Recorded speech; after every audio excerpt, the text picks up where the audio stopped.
So you mentioned that they say we're closer now than we've ever been That's what to they're nuclear war. Now you remember distinctly the Bay of Pigs, saying. and there was a time, there was a 2 or 3 day period where it was like it might happen right now. Yeah. And here you When have. when Kennedy blockaded Cuba. So how old were the kids at that point? That's 1961 maybe. Yeah. So how old were your kids? Well, Nancy would have been 11. Pam would have been 9. Melinda, 8.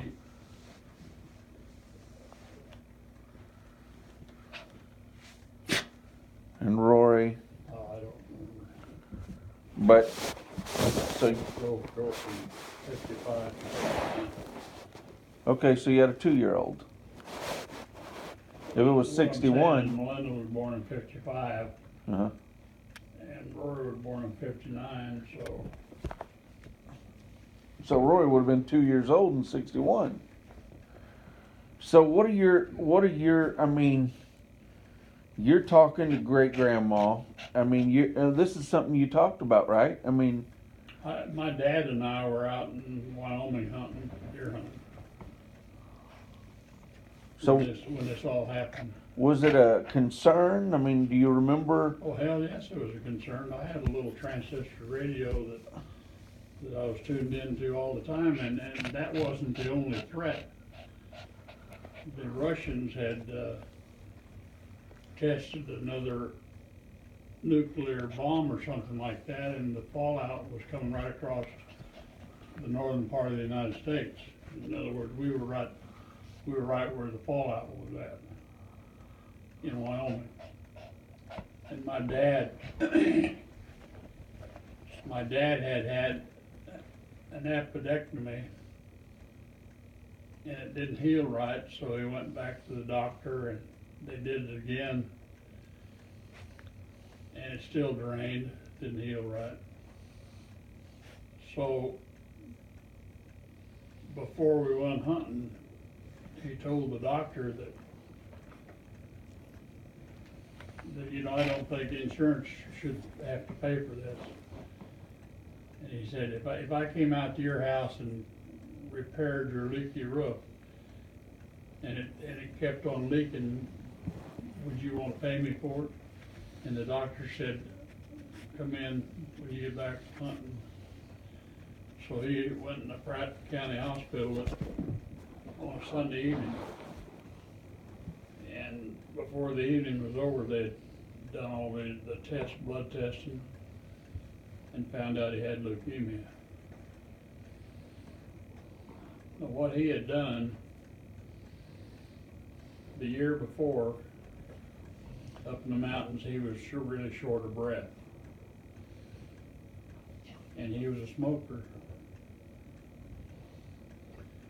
So after he got back that year, he just quit smoking cold turkey. Chewed gum instead. And in my own opinion, I think that the combination of his body going through that kind of a change, and then that damn nuclear fallout, I think that's what caused him to have leukemia. But nobody. They said, Ted, you're not a doctor. Right, sure. So this Bay of Pigs thing, it came in out of. I mean, it wasn't like, in February. Hey, it's coming up, and the Bay of Pigs is we're gonna have a nuclear threat here in 6 months or whatever. I mean, this came on quite suddenly, right? I don't remember the details of it. All I remember was that Kennedy, they found out from satellite photos that the Russians were setting up missiles in Cuba. And I don't know whether the Bay of Pigs came before. I guess it did. Must have been before that. But here, these very tense 48 or 72 hours, you're away from the family. Well, I'm gone for a week. You're gone for a week. That was already planned, and we didn't know this was going to happen.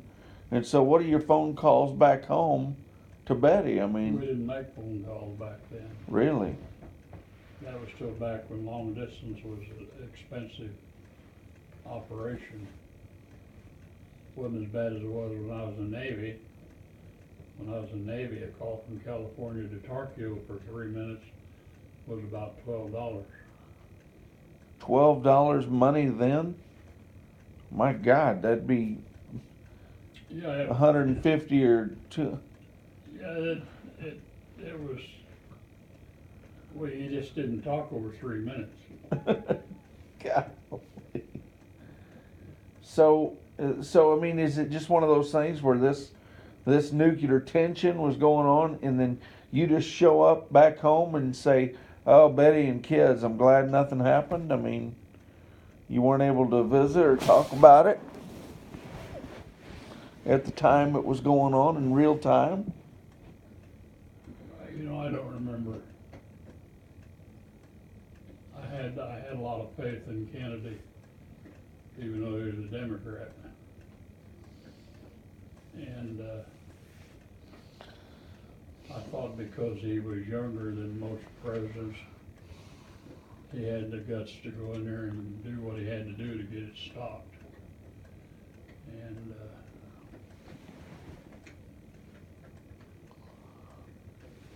I can't remember, you know, I remember the Bay of Pigs, but I can't remember where that was. That had to have been before the Cuban blockade. But that was a big ass blunder for our country.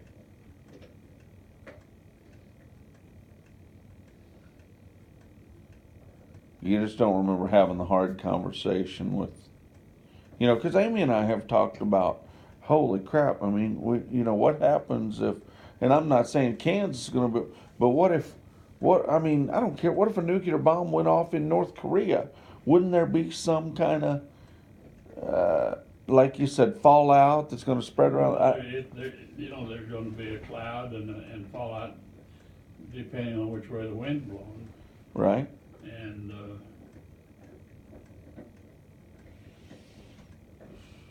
I thought about it all the time when I lived in Houston, because hell, they had the biggest refinery operation in the country, and that would be one of the first things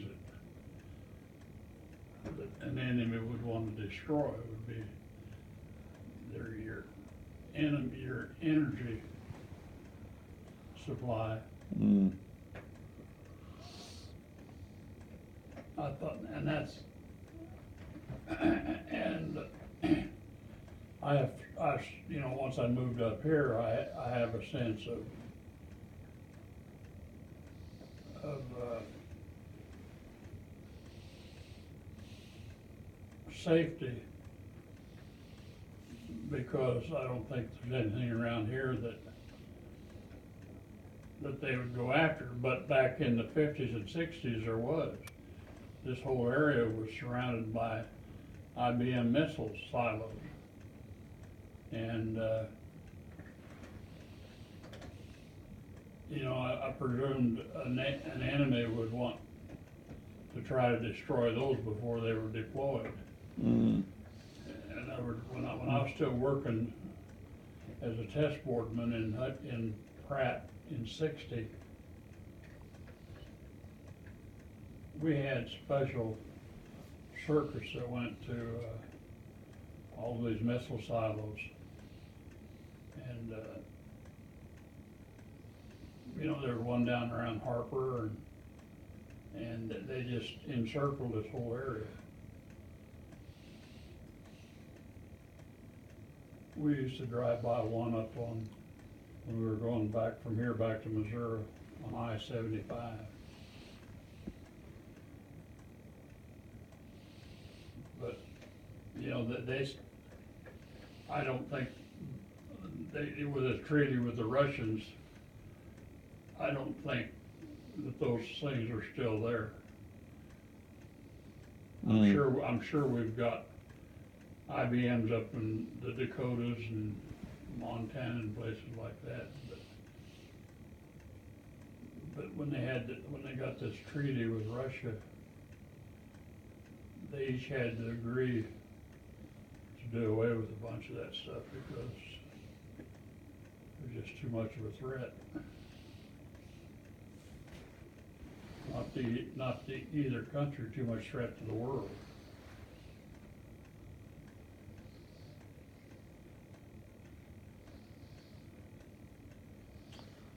Well, I know you in Houston now. There was the threat of natural disaster.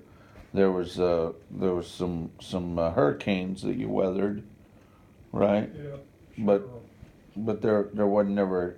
You don't remember having a sit down with the kids or Betty saying, No, no. golly, here's. No, we never did. Well, the kids were too young. We've been too young. It's something Amy and I talk about. Not that it does any good, but Well, the biggest worry that I have now is that North Korea is claiming that they're about to have some type of a nuclear warhead that if it were deployed toward the United States, that it would knock out all the communications and all the power grids and everything. Lord, it would just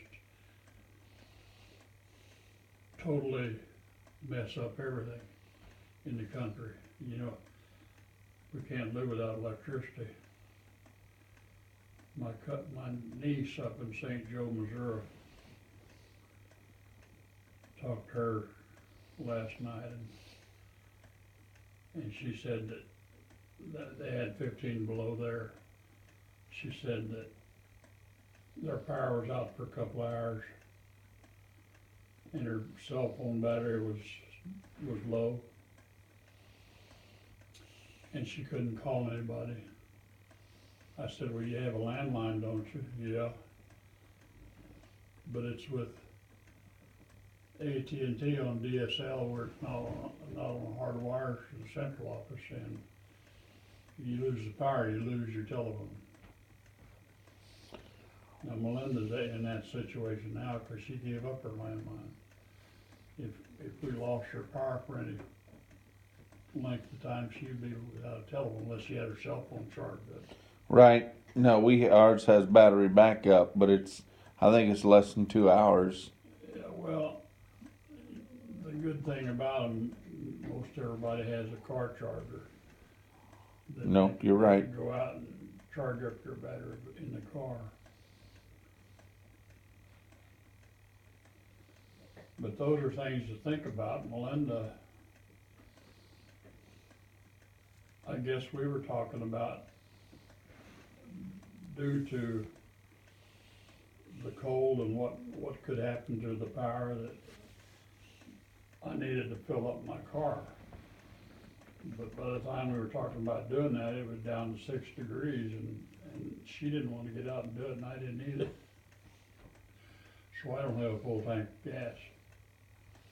Well, you want me to run it over there and fill it up? No, Be happy to. I'm over half full. Okay. And I'm back in town Monday. Next Monday. So, I think it's going to heat up or get a little warmer on the weekend. Also, this cold wave is affecting they talk about having snow in Florida. Wow. Phyllis had snow in Sanger, which is north of Denton. Just an inch or so gone the next day. I said, well, it's too damn cold.